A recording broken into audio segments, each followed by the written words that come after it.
100K salary gap, same industry, 3 job titles. Which path is right for you? You see the headlines everywhere. Software engineering is dead. AI is taking over. But when you look at the actual job market, it is not that simple. It is actually much more confusing. You have the traditional software engineer, you have the math heavy machine learning engineer, and now you have the role everyone is scrambling for, the AI engineer. Here is the brutal reality. The role you choose today determines your salary ceiling for the next decade. It determines whether you spend your nights fighting with calculus or fighting with API integrations. And most importantly, it determines how fast you can actually get hired. Most developers and freshers make a critical mistake right at the start. They assume AI engineer just means machine learning engineer with a cooler name.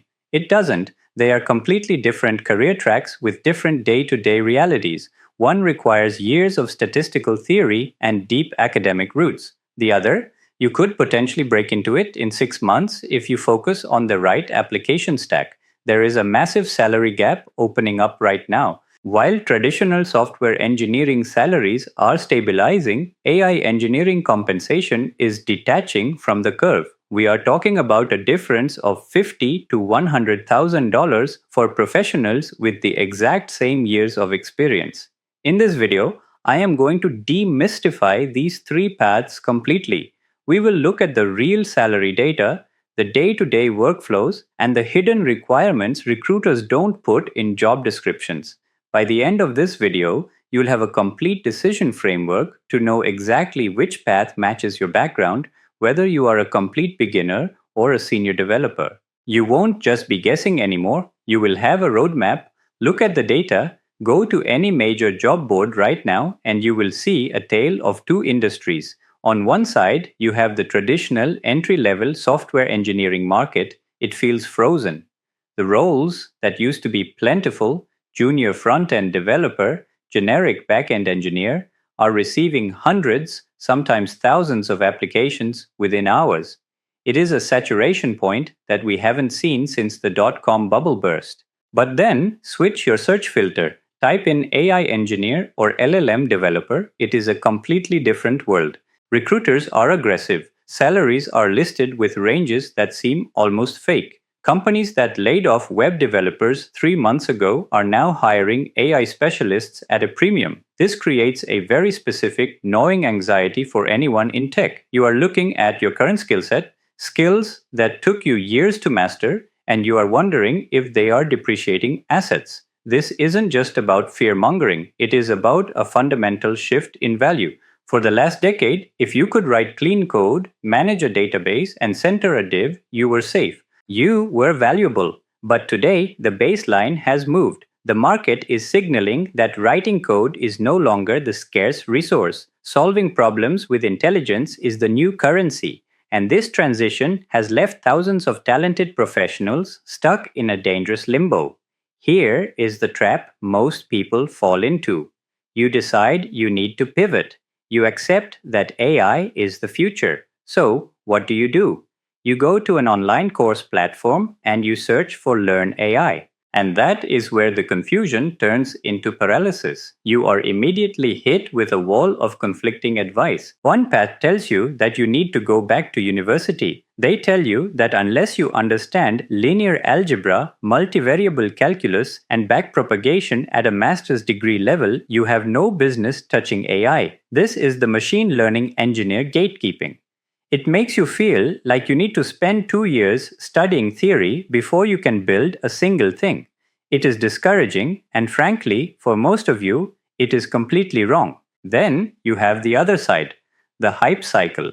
You see influencers claiming you can become an AI engineer in a weekend just by learning how to write prompts. This feels too easy, almost like a scam. You know that engineering requires rigor, and prompt engineering doesn't feel like engineering at all. So you are stuck between these 2 extremes, the intimidating academic mountain of machine learning and the superficial hype of the AI rapper crowd. And in the middle of this confusion, you have your current job as a software engineer, which is demanding and tiring, leaving you with very little energy to figure out the truth. If you are feeling this paralysis, take a second to subscribe to the channel. We are building the definitive playbook for navigating this shift, and I don't want you to miss the roadmap we are about to break down. The consequence of staying in this state of confusion is not just stagnation, it is invisibility. The software engineers who refuse to adapt aren't necessarily getting fired tomorrow. Instead, they are slowly being pushed into maintenance roles. They are becoming the digital equivalent of factory workers watching the robotic arms being installed. They are still there, but they are no longer the architects of value. Meanwhile, the AI engineer, this new third category that sits right between the scientist and the traditional coder, is eating the software world. These are the people who realized that they don't need to invent the light bulb.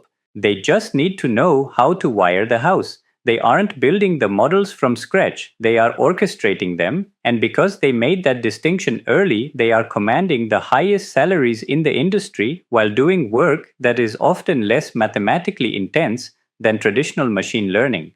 The pain you are feeling right now, that imposter syndrome when you read about large language models or RAG pipelines or agents, is actually just a lack of clarity. You are trying to measure yourself against three different yardsticks simultaneously. You are judging your math skills against a researcher, your system design skills against a senior architect, and your product speed against an AI hacker. No wonder it feels overwhelming. We need to separate these identities. We need to stop treating AI career as one giant blurry bucket. If you are a software engineer today, you are actually sitting on a gold mine of transferable skills, but only if you know which of the two AI paths to apply them to.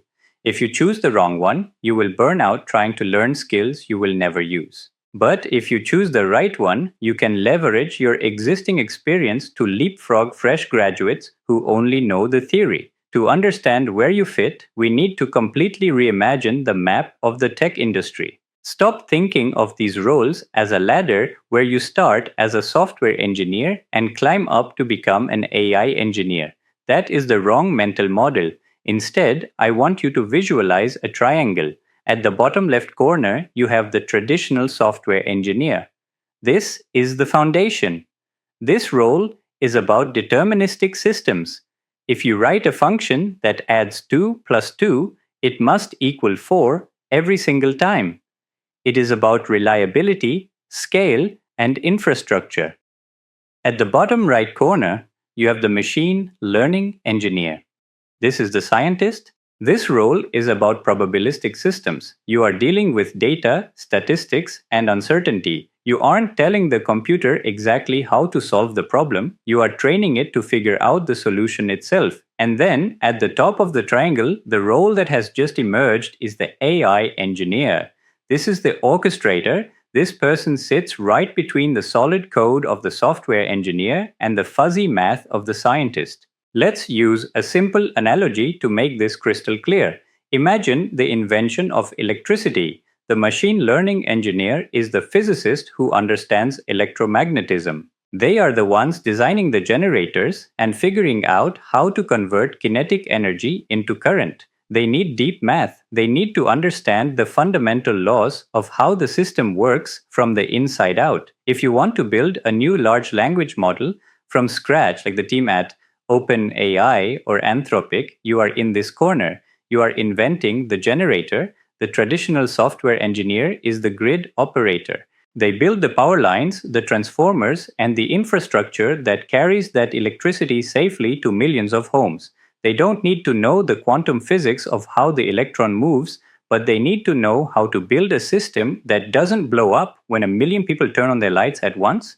This is the backend engineer, the DevOps specialist, the platform engineer. Now here is where the AI engineer comes in. The AI engineer is the person who invents the microwave, the television, and the electric car. They don't need to know how to build a generator.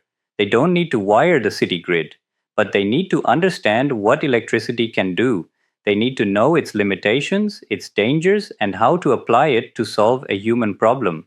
For the last 10 years, the industry tricked us into thinking you had to be the physicist to work with electricity. We told developers if you want to do AI, go learn linear algebra. That is like telling someone they need to understand electrical engineering just to design a toaster. It was a massive barrier to entry that kept talented product builders out of the field. But that era is over. The rise of the AI engineer is the democratization of this power.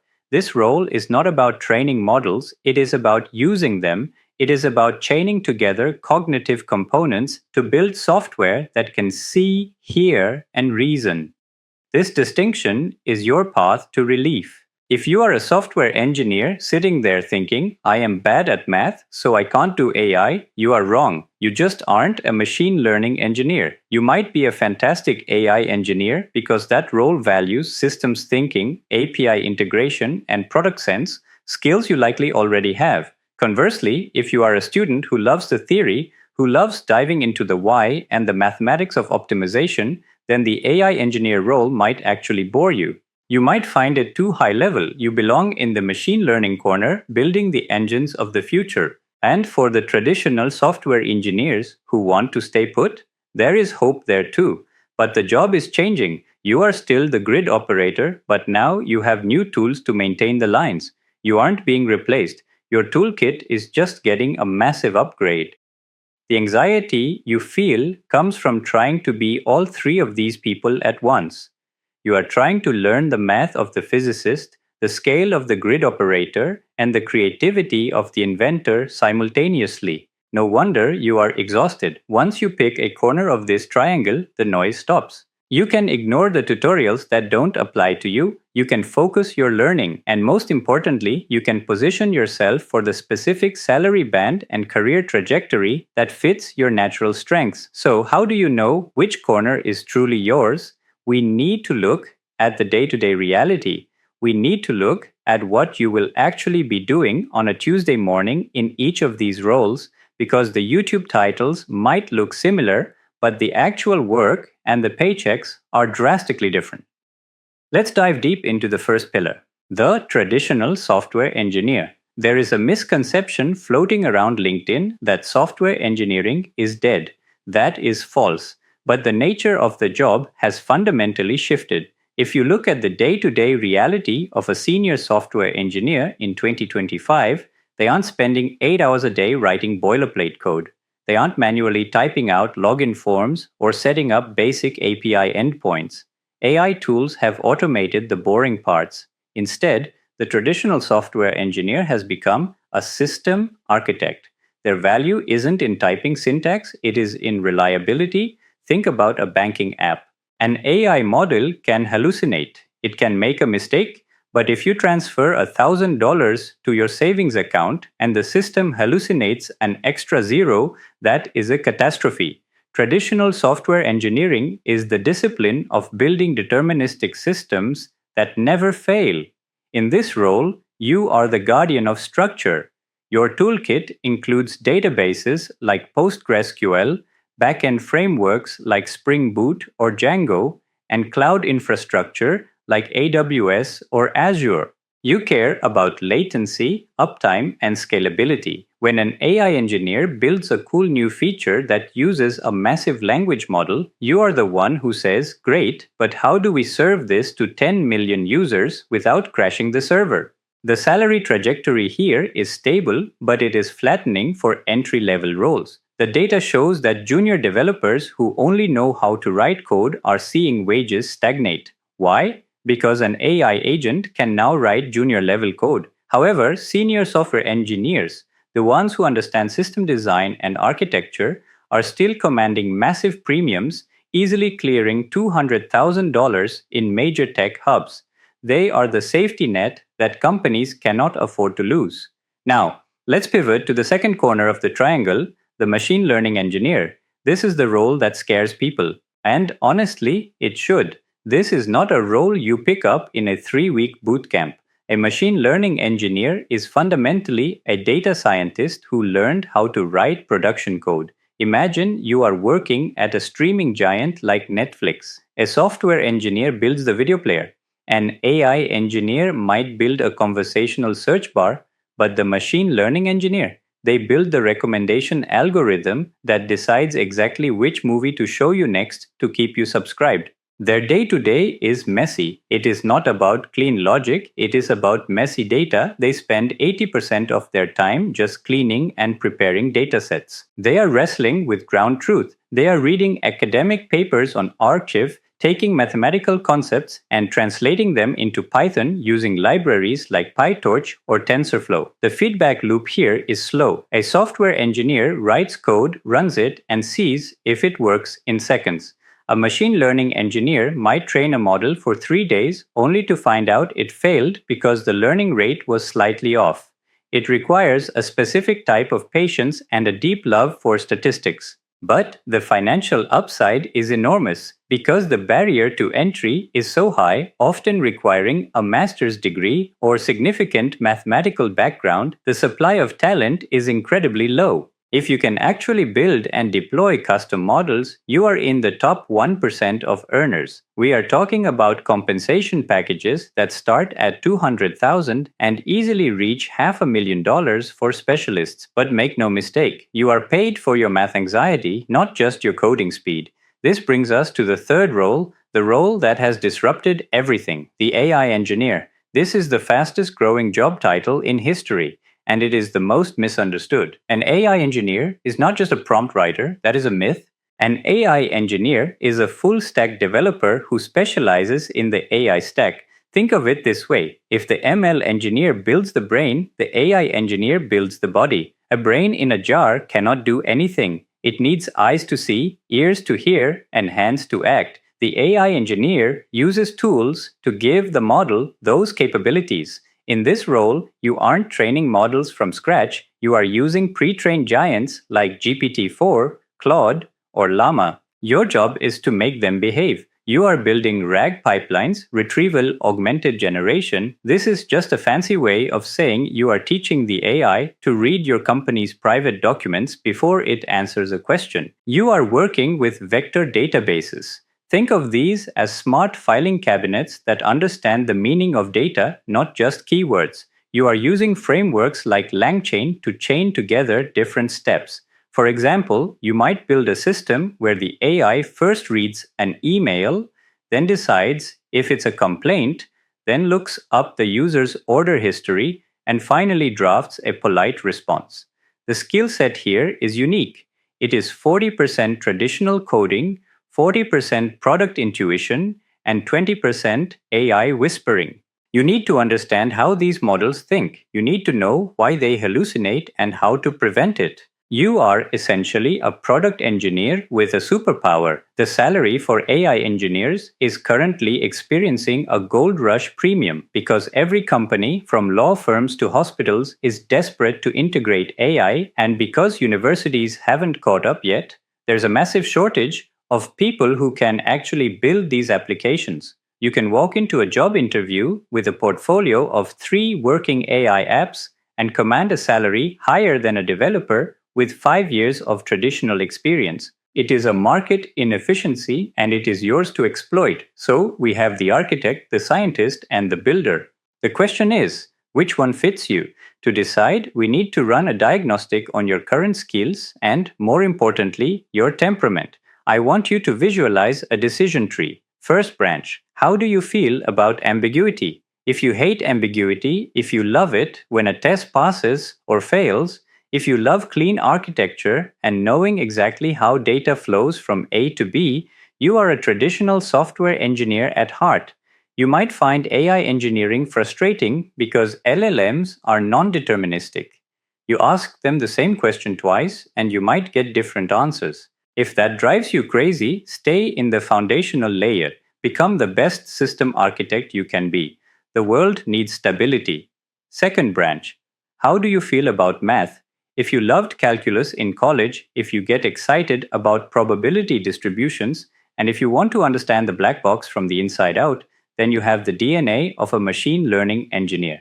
Don't settle for just calling APIs. Go deeper. The world is desperate for people who can optimize the engines, not just drive the cars. Third branch, do you love building products? If you are the type of person who has a dozen side project ideas, who loves hackathons, who cares more about the user seeing the magic than the code behind it, then you are an AI engineer. This role is for the builders. It is for the people who want to go from idea to working prototype in a single afternoon. You are comfortable with a little bit of chaos if it means you can build things that were impossible 6 months ago. Let's look at a concrete example to cement this. Imagine a company wants to build a customer support bot. The machine learning engineer would say, "We need to fine tune a Llama 3 model on our last 5 years of support tickets. I need 3 weeks to clean the data and rent some GPUs to run the training process."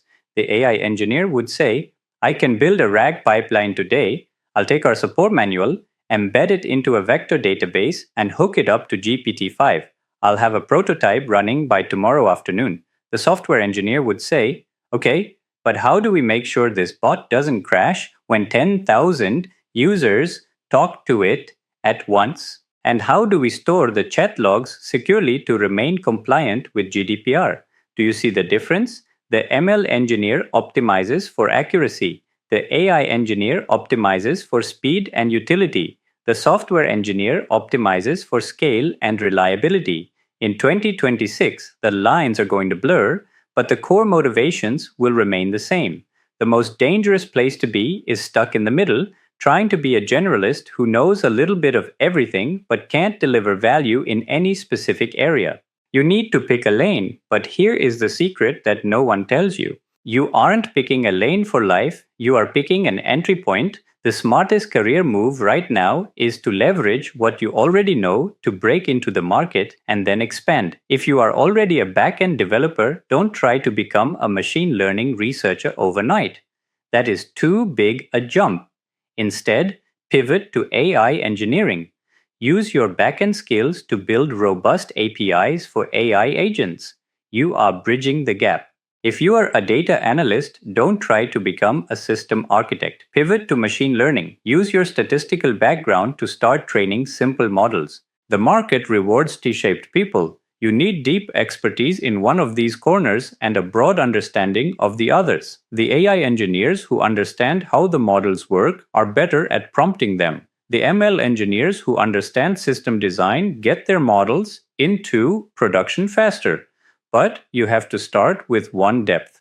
Before we get into the specific tools and the 90-day roadmap, if you are finding value in this breakdown, make sure you are subscribed.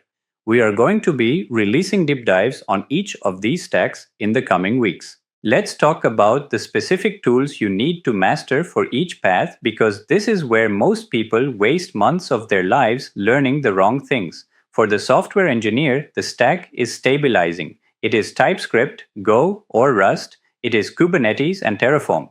It is about platform engineering. You are building the stage for the AI to perform on. For the ML engineer, the stack is Python, Python, and more Python. But specifically, it is the PyTorch ecosystem. It is Hugging Face.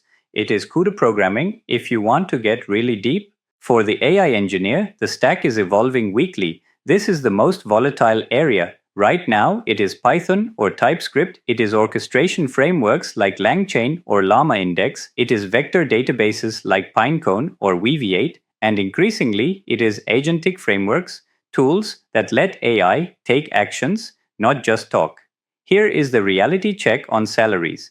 We talked about the gap, but let's put real numbers on it for 2026. A senior software engineer in a non-tech company might cap out at $160,000. That is a great living. But a senior AI engineer at that same company, helping them automate their core business, is often negotiating a starting package of $220,000 plus equity. Why? Because the AI engineer is seen as a revenue generator. They are building the tools that replace expensive manual labor. The software engineer is often seen as a cost center, necessary IT infrastructure. In the corporate world, you always want to be on the side of revenue generation. However, there is a risk. The AI engineer role is new. It is less defined. In a recession, companies might cut the innovation team before they cut the people keeping the servers running. The software engineer has job security. The AI engineer has career velocity. You are trading safety for upside. This deep dive should have started to clarify the fog. You should be feeling a pull toward one of these corners. Maybe you realized you actually hate the idea of prompt engineering and you just want to build robust backends. That is a victory. You just saved yourself 6 months of frustration. Or maybe you realize that you don't care about the math, you just want to build magic products. That is also a victory, but knowing the path is only step one. The next step is execution. How do you actually get from where you are today, whether that is a student, a junior dev, or a senior engineer, to being hired in one of these roles in the next 90 days? You need a roadmap, not a generic list of courses, but a strategic action plan. I'm going to break down the exact steps to transition into these roles, including the hidden curriculum that boot camps won't teach you. Knowing which path fits your personality is a breakthrough, but it is only the starting line. The most common tragedy in tech is the eternal student. The person who knows exactly what they want to be, watches 300 hours of YouTube tutorials, buys 5 Udemy courses, and 6 months later still hasn't written a single line of production-ready code. They are stuck in tutorial hell. To bridge the gap between aspiring and hired, you need a strategy that is as engineered as the software you want to build. We are going to condense this into a 90-day execution plan. This is not about rushing, it is about aggressive focus. Let's visualize this roadmap as 3 distinct 30-day sprints. Month 1 is the foundation sprint, but here is the trick. You must learn by subtraction. The biggest mistake beginners make is trying to learn the entire ecosystem at once. They try to learn React, Python, TensorFlow, and AWS all in the same week. That is a recipe for burnout. If you chose the AI engineer path, your month 1 is laser focused. You are ignoring the math, you are ignoring the front-end frameworks, you are focusing entirely on Python and API orchestration. You need to understand how to make an API call to OpenAI, how to handle the JSON response, and how to store that data. That is it. If you chose the machine learning path, your month 1 is different. You are refreshing your statistics. You are learning the pandas library in Python inside and out. You aren't building apps yet. You are learning how to manipulate data without crashing your computer.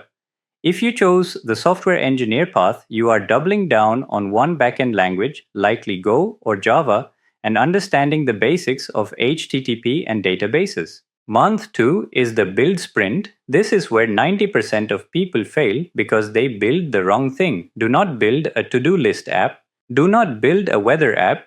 Do not build the same generic Hello World project that is in the tutorial video. Recruiters have seen 10,000 weather apps. They are invisible. You need to build what I call a ugly but useful project. For the AI engineer, find a real problem in your life. Maybe you spend too much time summarizing emails. Build a script that pulls your emails, summarizes them using an LLM, and sends you a digest on Slack. It doesn't need a pretty user interface. It just needs to work. This proves you understand the pipeline. For the machine learning engineer, find a unique dataset. Don't use the Titanic dataset or the Iris Flower dataset. Those are cliches. Scrape data from a niche subreddit or a local government website. Train a simple model to predict something specific from that data. The value is in the data cleaning, not just the model. For the software engineer, build a system that handles load. Build a URL shortener, but write a load test that spams it with 10,000 requests a second to see if it breaks. Document how you fix the bottleneck. That is what gets you hired. Month 3 is the visibility sprint. Engineers often hate this part. We like to think that good code speaks for itself. In a saturated market, that is a lie. Good code is silent. You have to give it a voice. You need to treat your GitHub profile like a gallery, not a storage unit. Write a README file that actually explains why you built the project, the challenges you faced, and the trade-offs you made. Record a 2-minute Loom video walking through the application, not the code, but the application. Post that on LinkedIn. When a hiring manager sees a video of a working prototype, their confidence in you skyrockets. They aren't guessing if you can do the job, they are watching you do it. Now, Let's address the silent career killers, the mistakes that will keep you unemployed even if you have the skills. The first trap is certificate hoarding. I see resumes listing 15 different certifications from online learning platforms. To a hiring manager, this often signals a lack of practical experience. It screams, I am good at following instructions, not I am good at solving problems. One working messy project on GitHub is worth 10 gold star certificates. Stop collecting badges and start shipping code. The second trap is the tutorial illusion. You watch a video, you type what the instructor types, and the code works. You feel like you learned it. You didn't. You learned how to type. The learning happens when you turn off the video, try to add a new feature, and everything breaks. That moment of panic, that is where the actual engineering skill is built. Embrace the error messages. The third trap is ignoring the boring skills. Everyone wants to learn the fancy AI model stuff. Almost no one wants to learn version control, testing, or debugging. But if you walk into an interview and can explain how you used Git to manage versions, or how you wrote unit tests to prevent regressions, you immediately position yourself as a professional, not a hobbyist. These are the hygiene factors of the industry. Finally, you need a fundamental mindset shift. Stop waiting for permission. There is no council of engineering that will tap you on the shoulder and tell you that you are now ready to apply. You will never feel 100% ready. The technology moves too fast. The senior engineers you admire, they are Googling things every single day. The difference is that they are comfortable with not knowing. They trust their ability to figure it out. You are not a student anymore. From today, you are a junior engineer who is currently between roles. That simple mental switch changes how you talk, how you code, and how you present yourself. You have the map, you have the vehicle, you know the pitfalls, but the journey itself, the actual career that awaits you, is changing faster than we can record this. The landscape of 2026 will look different from today. So, what does the future actually hold for you if you commit to this path? You started this video with a question about anxiety. You were worried about the salary gap, the layoffs, and the headlines claiming that AI will replace software engineers. But I hope you now see that the anxiety wasn't caused by the technology itself. It was caused by not knowing where you stand. The gap between a traditional engineer and an AI engineer isn't a wall, it's a bridge. And right now, that bridge is wide open. But we have to be honest about the timeline. This specific window of opportunity, where companies are hiring based on potential rather than decades of experience, will not last forever. In 2 years, university degrees will catch up. The senior AI engineer with 5 years of experience will become a real thing. The barrier to entry will rise. That means the advantage belongs to the people who move now. In 2026, we won't just be asking, can you code? We will be asking, can you orchestrate intelligence? The engineers who answer yes to that question are going to build the most impactful software of the next decade. They won't just be employees, they will be the architects of their own career security. You now have the framework. You know if you are the architect, the scientist, or the builder. The only variable left is execution. If you are ready to make this transition, you don't have to do it alone. On this channel, we are building the definitive playbook for the AI era. We don't do hype, we don't do surface level news, we do career strategy for professionals who are serious about staying relevant. If that sounds like the mentor you need, make sure you are subscribed. We are going to go much deeper than this. In the next video, we are going to tackle the biggest obstacle standing between you and that first offer letter, the experience paradox. How do you get an AI job when every job description asks for 2 years of AI experience that didn't exist 2 years ago? I'm going to show you the exact portfolio strategy that bypasses that requirement completely. The industry is changing. Make sure you are changing with it. I'll see you in the next one.